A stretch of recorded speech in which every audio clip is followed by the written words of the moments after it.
Today we're going to look at 20th century music, and if you look at the composers there, you will realize that they come from different countries. Now this is the first time that we have seen such a lot of countries involved. We used to the Baroque time where there were servants and they worked for the church. They worked mainly in Europe and England. The classical time there were servants. Romantic time, that started to change. End of the Romantic time, they moved to nationalism, where they started promoting their own country's music. If you look at the composers there, you will see Debussy from France, Sibelius, Finland, Vaughan Williams, England, Schoenberg, Austria, Bartók, Hungary, Stravinsky, Russia, Webern, Austria, Berg, Austria, Prokofiev, Russia, Copland, USA, Shostakovich, Russia, Messiaen, France, Cage, USA, Britain, England, Stockhausen, Germany, Penderecki, Poland.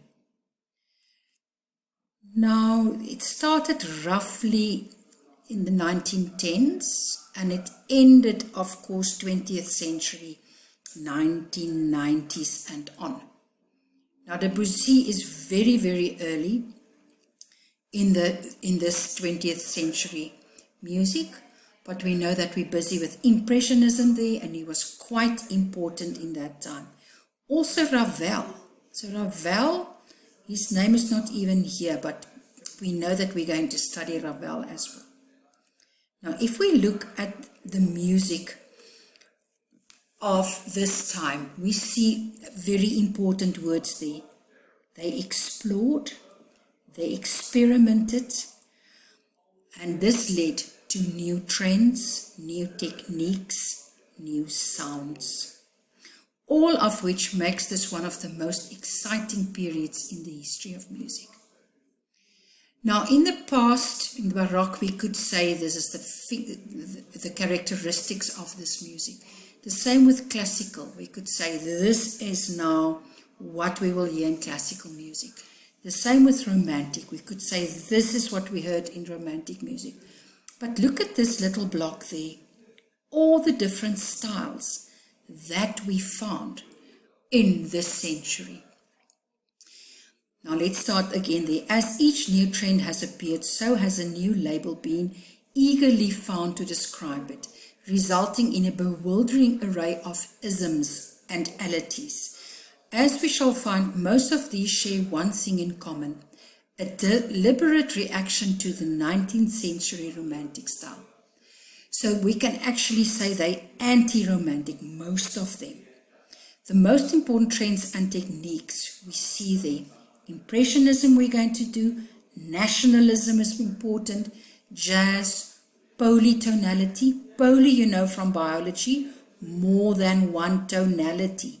So the one hand can play C major where the other hand plays G major. Atonality's got no tonality. Expressionism, pointillism, so the word you see there, little dots. Serialism, it's got nothing to do with serial killers. We will see that row of composing notes in a row. New Classicism. This group of composers wanted to move back to the classical time. Microtonality, that sounds a little bit like Arab music, where you have tones smaller than the tones that we used to in Western music. Musique concrète, that's very French. Electronic music.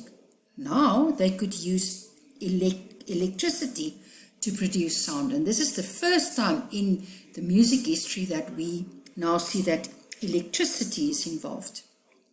Total serialism, so that we have serialism, total serialism, and aleatory music is chance, music by chance. Not all 20th century composers, however, use extreme techniques. Some have continued to compose in what is basically a warm romantic style. you always find that some of the composers stayed with the things that they know and what they studied at school and at university. And they injected a little bit of dissonance and a little bit of the rhythm of the 20th century to show that their music belongs to the 20th century, but they didn't follow all these wild little new trends. Now, the examples of this is we have an English composer, Walton, and an American composer, Barber.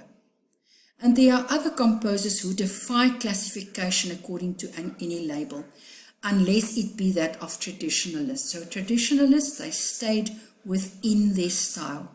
For these composers have forged a distinctive personal style mainly based on traditions of the past.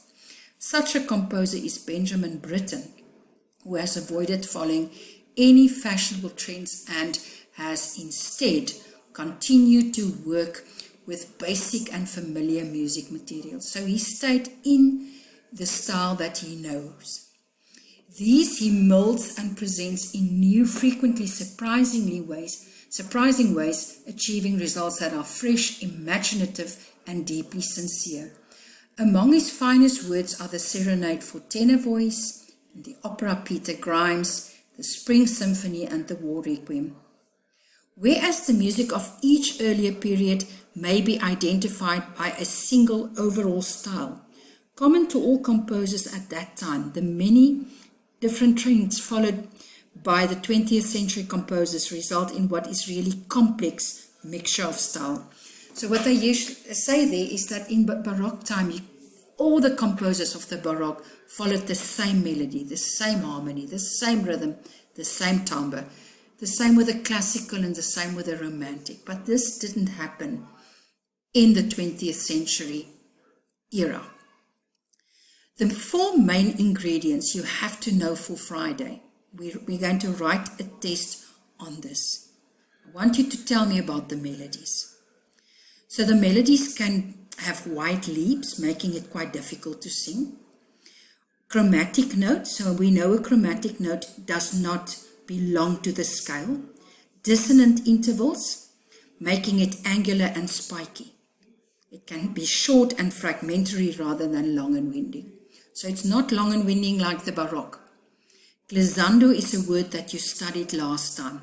So I slide from the one to the other. May be used, and in some pieces you can have no melody at all. Harmonies, we can have extreme dissonances, a greater proportion of discords to concords. Note clusters, and we know that with harmonies we can have polytonality, more than one tonality. The one hand plays G major, the other one plays C major. So please add this with the harmonies. And atonality, where I cannot say that I am in a specific key. Now the rhythms can be vigorous and dynamic, syncopation, offbeat, unusual meters. I know that a meter is like 2/4 or 3/4 time. Now you can have 5/8, 7/8. I can change 1 meter from the one bar to the other bar. Polyrhythm, more than one rhythm, several rhythms of meters proceeding at the same time. So we can have like a rhythmic counterpoint. Ostinato we know from African music, and it can be energetic, a motor rhythm that drive this music relentlessly forward. Now the biggest change was with timbres. Timbres, the word means tone color. We saw in the first paragraph that they wanted to explore and they wanted to experiment. They wanted new trends and new techniques and new sound. And we find that with the timbre. Strange, intriguing, exotic sounds, striking, sometimes explosive contrast, expansion of the percussion section. So now the percussion section was very, very important, and more emphasis on percussive sounds in general, unfamiliar sounds from familiar instruments, such as instruments playing at the extremes of their pitch ranges. So now all of a sudden they want the double bass to play very, very low and very, very high. They wanted the flute to play the highest notes. Muted brass effect. So mute is also a word that we did last week. They wanted the mute effect. New effects from string instruments such as bowing behind the bridge or tapping on the body of the instrument with the heel of the bow.